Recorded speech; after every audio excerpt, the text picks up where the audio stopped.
ओम साई राम।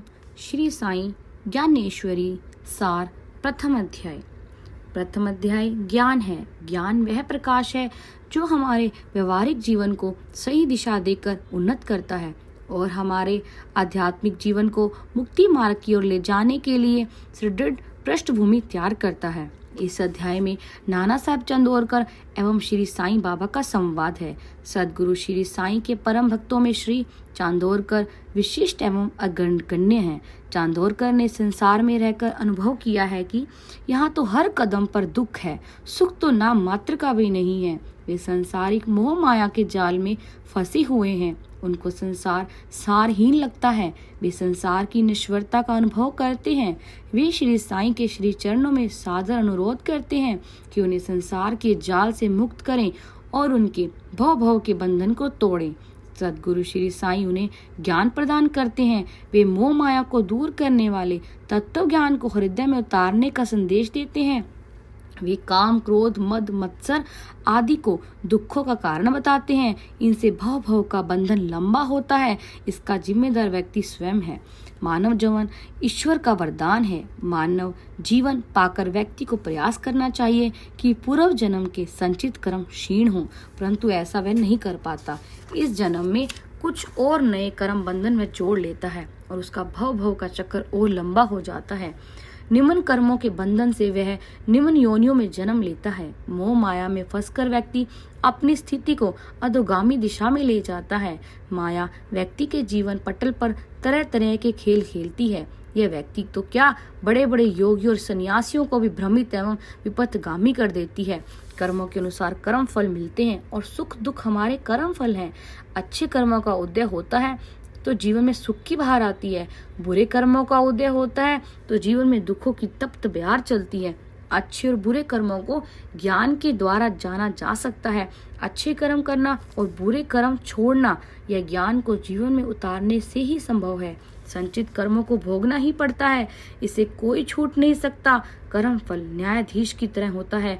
वही हमारे कर्मों का फैसला करता है, वही हमारे अगले जन्मों की स्थिति तय करता है। प्रारब्ध के कारण ही हमारा आगामी जन्म उच्च, मध्यम और निम्न परिवार में होता है। प्रारब्ध के कारण ही उच्च योनि में प्रस्थान या निम्न योनि में भ्रमण होता है।